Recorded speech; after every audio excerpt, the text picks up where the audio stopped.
Hello hi नमस्कार। मु आशा करी आपण माने बहुत भलरे थिबे। मु मध्य बहुत भलरे अछि। आपण मानकु स्वागत जनाउछि मोर इंटरकास्ट लव कपल ब्लॉग को। एही भिडियोटी थिला जागर दिनर भिडियो।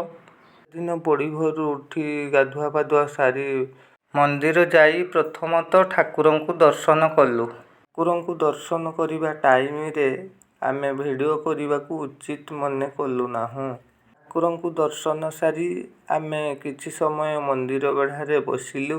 प्रभुंक मंदिर रे आमे अर्ध चंद्रमा परिक्रमा कलु। मतरे मु जाने जे जेतेबेले जो कामटा करिवे मन ध्यान देकी करिवे। जेहेतु आमर उद्देश्य थिला प्रथमतः आमे ठाकुर दर्शन करिवा पई। ठाकुरंकु दर्शन करि सारिला परे आमे गार्डन रे बुलिलु, वीडियो कलु, फोटो उठेलु, बहुत मजा मस्ती कलु। बहुत भल लागिला हमकु। आपण देखि पारुथुबे दर्शक माने चारियाडे बुली फोटो उठाउजंती। से गार्डन देखि मो निजकू किछि समय पई मु हजेई देली। बहुत बढ़िया गार्डन हेइची मंदिर चारि पाखरे। मंदिरटी हेउची किस कैंपस 10 भितरे थिबा जगन्नाथंक मंदिर। एथिरे मध्य शिव मंदिर अछि। शिवंकर नाम हेउची काशीनाथ मंदिर। प्रबल गहलीपूर्ण थिला। मु लोक माने मध्य वीडियो करूथिले। मु मध्य तांको देखि रहि पारिली नाही, वीडियो कली। बहुत बढ़िया लागिला मंदिरर चतुर्पार्श्व देखि।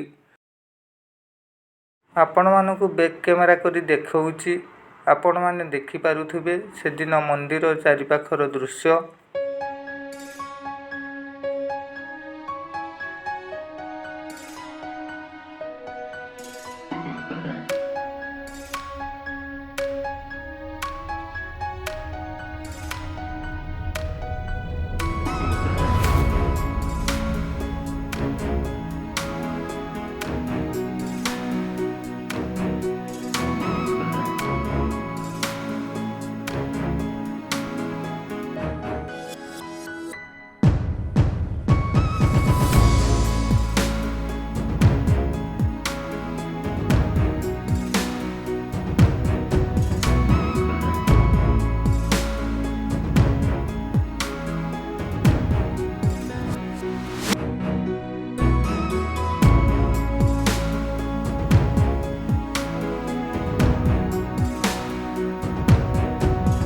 आपण माने देखि पारुथिबे काशीनाथ बाबांक मंदिरर संध्या बेलर दृश्य।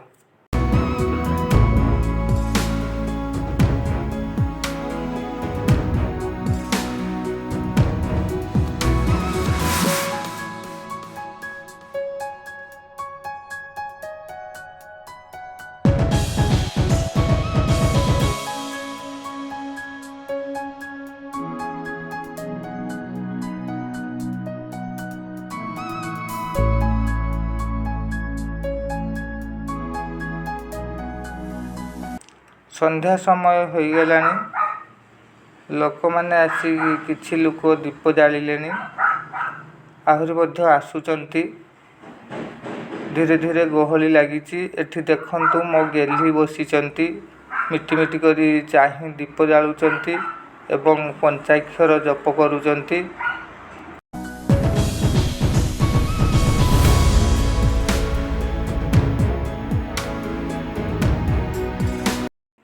संध्या टाइम रो दृश्य बहुत भल लागुची।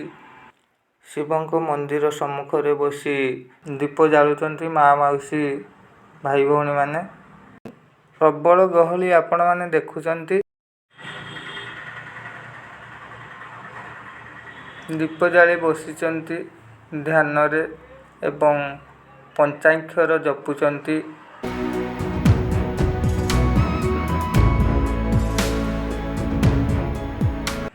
लोक आहुरी जीवा आसिबा करूचंती।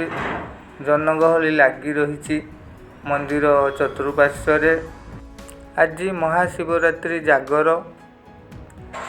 जे कि किट किस प्रतिष्ठाता डॉक्टर अच्युत सामंत सार ठाकुरंक दर्शन पाई आसीचंती।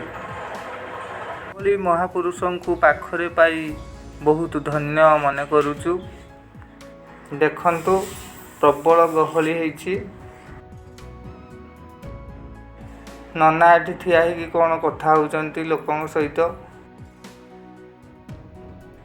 ନନା ଗଲେ ଚାଲିଛନ୍ତି। ଦୀପ ଜାଳିବାର ଦୃଶ୍ୟ ଦେଖନ୍ତୁ, କେତେ ବଢ଼ିଆ। ପୁରା ଲାଇନ୍ କରି ବସି ଦୀପ ଜାଳୁଛନ୍ତି। ସମସ୍ତେ ବସି ଦୀପ ଜାଳୁଛନ୍ତି।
ଆପଣମାନେ ଦେଖିପାରୁଥିବେ କାଶୀନାଥ ମନ୍ଦିରର ମହାଦୀପ ଉଠିବାର ଦୃଶ୍ୟ। ଦେଖନ୍ତୁ, ମହାଦୀପ ଉଠୁଛି।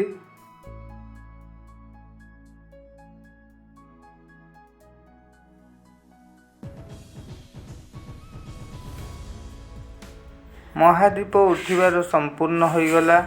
ଯେହେତୁ ମନ୍ଦିରଟି ପ୍ରାଇଭେଟ୍ ସଂସ୍ଥାରେ ଅଛି, ମହାଦୀପ ଉଠିବାର ସମୟ ନିର୍ଦ୍ଧାରିତ ହୋଇଥିଲା ରାତ୍ର 8:30 ଘଟିକା ସମୟରେ। ଠାକୁରଙ୍କୁ ଦର୍ଶନ କଲୁ, ଉପବାସ ରହିଲୁ, ଦୀପ ଜାଳିଲୁ, ତଥାପି ଆମ ମନରେ ଦୁଃଖ ରହିଗଲା। କାରଣ ପ୍ରତ୍ୟେକ ବର୍ଷ ଆମ ଗାଁ ମାନଙ୍କରେ ଜାଗରରେ ଉଜାଗର ରହି ଆମେ ଦୀପ ଜାଳୁ, କିନ୍ତୁ ଏଠି ତା'ର ଓଲଟା ହେଲା। ମହାଦୀପ 8:30 ସମୟରେ ଉଠିଲା। ଏହାପରେ ଆମେ ଦୁଃଖର ସହିତ ରୁମକୁ ପ୍ରତ୍ୟାବର୍ତ୍ତନ କଲୁ। ଯଦି ଆପଣମାନଙ୍କୁ ଭିଡ଼ିଓଟି ଭଲ ଲାଗିଥାଏ ତେବେ ଲାଇକ୍, ସେୟାର, ସବସ୍କ୍ରାଇବ୍ ଏବଂ କମେଣ୍ଟ କରିବାକୁ ଜମାରୁ ଭୁଲିବେ ନାହିଁ। ଏତେ ପର୍ଯ୍ୟନ୍ତ ଆପଣମାନେ ନିଜେ ସୁସ୍ଥ ସୁରକ୍ଷିତ ରହିବା ସହିତ ଅନ୍ୟମାନଙ୍କୁ ସୁସ୍ଥ ସୁରକ୍ଷିତ ରଖିଥାନ୍ତୁ। ଏତିକ ଆପଣମାନଙ୍କ ଉପରେ ମୋର ଆଶା ଓ ବିଶ୍ୱାସ।